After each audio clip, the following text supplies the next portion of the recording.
तो यहाँ परमात्मा हमें बताना चाहते हैं कि सुख तो यहाँ है ही नहीं, लेकिन निर्धन ये सोचता है ये धनवान सुखी होंगे, मेरे पास माया आ जाए।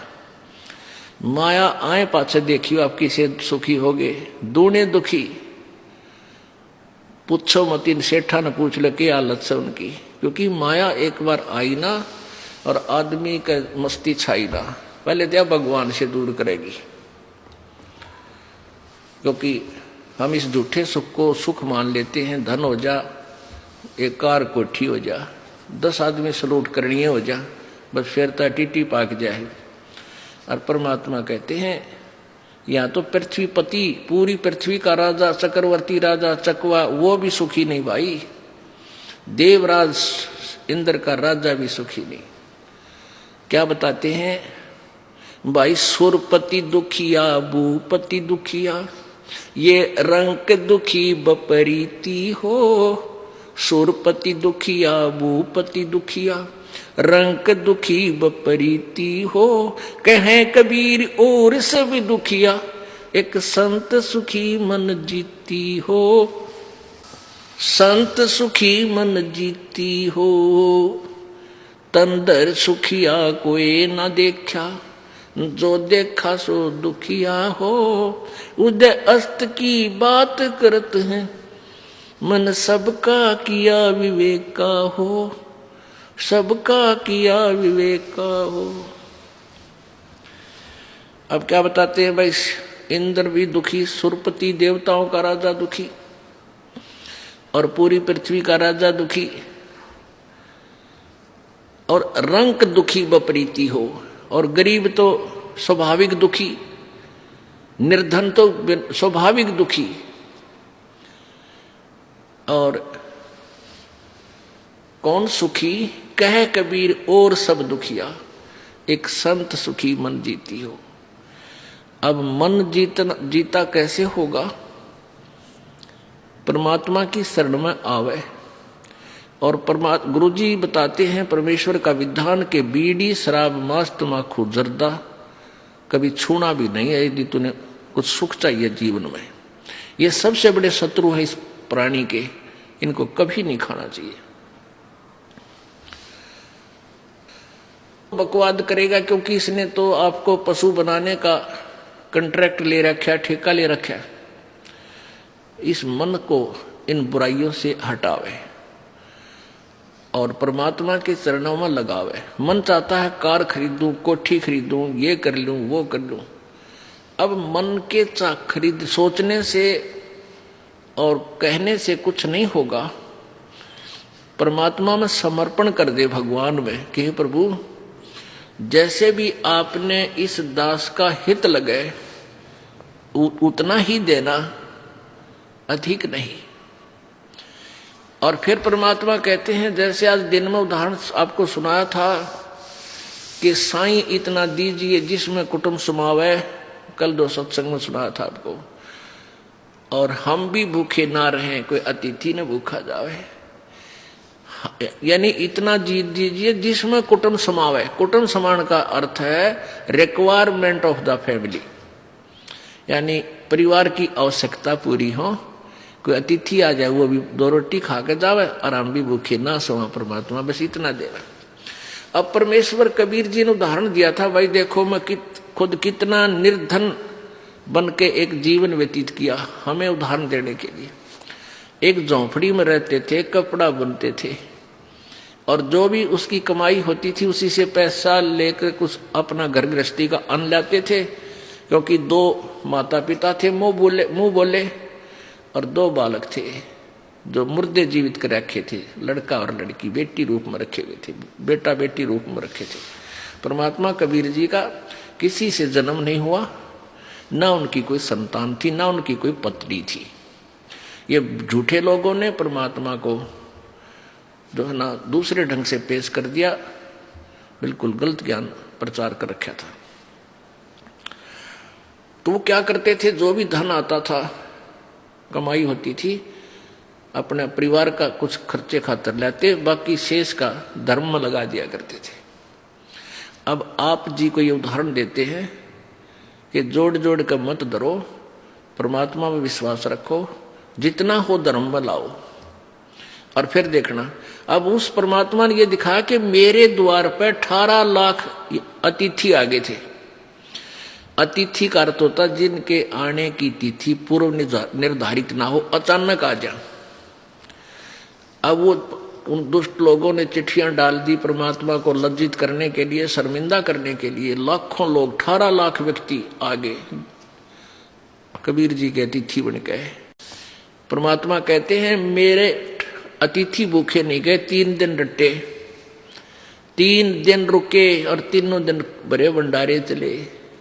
जो भी खान योग्य चीज थी जिसने डिमांड की, लड्डू की इच्छा थी लड्डू आ रहे हैं, जलेबियों की इच्छा करता जलेबी आ रही है, कचौड़ी पकौड़ी खीर खांड हलवा है। और 18 लाख अतिथियों को 3 दिन तक बड़ा भंडारा दिया। और फिर प्रत्येक खाने के उपरांत 1 दोहर और 1 असरफी, जैसा भी चिट्ठी में उन दुष्टों ने लिखा था वो भी दिया। तो परमात्मा कहते हैं ऐसे रहो तो मेरे ऊपर आश्रित कहो के। फिर देखना आन दे कहते कल्पे कारण कौन है, और कल कर सेवा निकाम, मन इच्छा फल देऊंगा जो पड़ा धनी ते काम।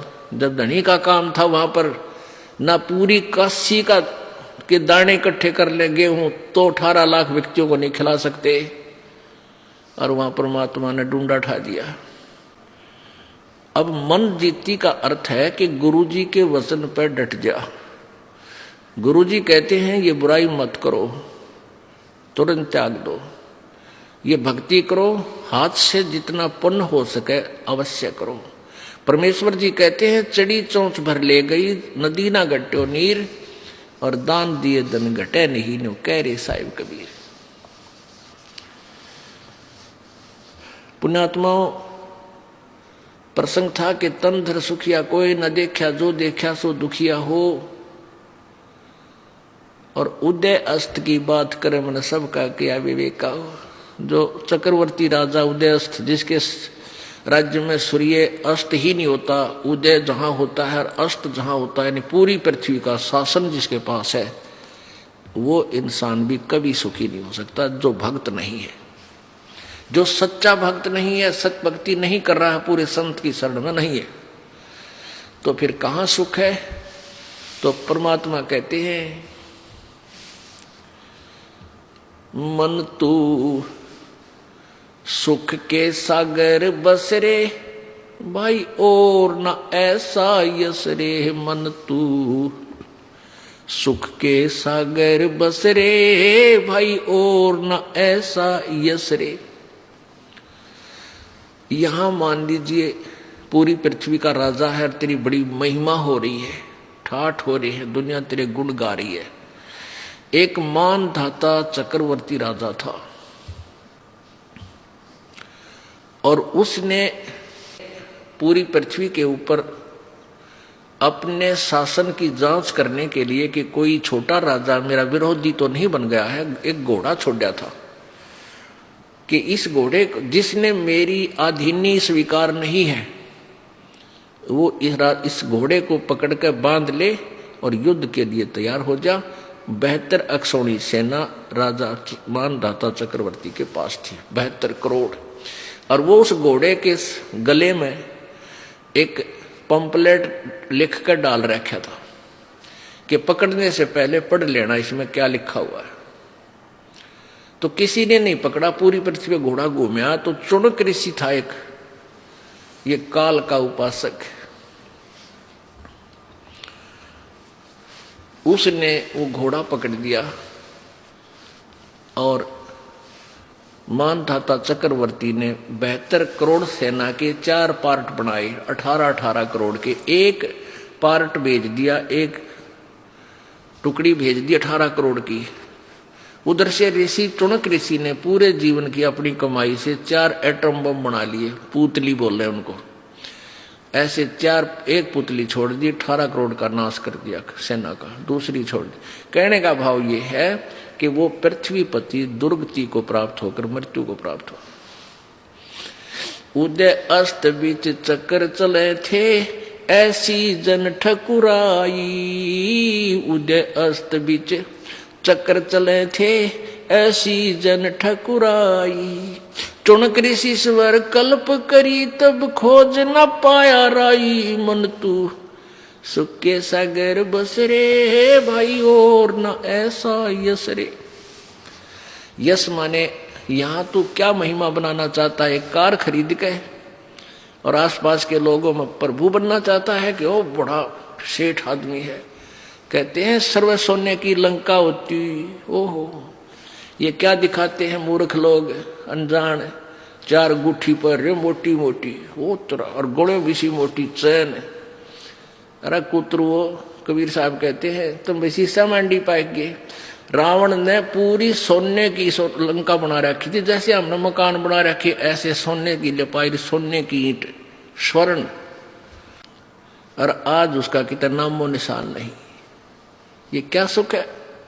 तो परमात्मा क्या बताना चाहते हैं कि मन तू चल रे सुख के सागर, जहां शब्द सिंधु रत्नागर। ओह, अब सुख सागर किसे कहते हैं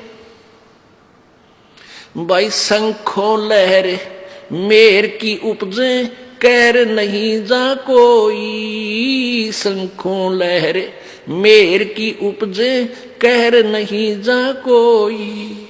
दास गरीब अचल अविनाशी सुख का सागर सोई। मन तू सुख के सागर बस रे भाई और न ऐसा यश रे। शंखों लहर मेहर की उपजे। एक समय कभी कभी आप एकांत में बैठे हो, एक ऐसी हिलोर उठती है अंदर से, इतना आत्मा निर्मल बन जाता है कि दुश्मन भी दुश्मन नहीं लगता। उसके प्रति भी प्यार भाव बन जाता है, उसके ऊपर भी रहम बन जाता है। लेकिन वह होती है थोड़ी सी देर की, उसके बाद फिर वही कैर की लहर। उसने ये कर दूंगा, उसको ऐसा केस करूंगा, ऐसा हो गया, लड़का बीमार हो गया, बेटी दुखी हो रही है, पति बटे वो शराब पी रहा है, ऐसा घाटा हो गया, उसमें न्यू हो गया। यानी कोई ना कोई 100 प्रकार की वह कैर की लहर शुरू होगी। और वह मेर की लहर थी, थोड़ी सी देर रुकी थी। कहते वहां सतलोक के अंदर जाके, जहां से तू आया है बावले, ए भोले प्राणी, जहां तू रहता था, जिस सुख को तू तलाश कर रहा है वो यहां नहीं है, वो उस सतलोक में है। उस सतलोक के अंदर शंखों लहर मेहर की उपजे और कहर नहीं जा कोई। और दास गरीब अचल अविनाशी।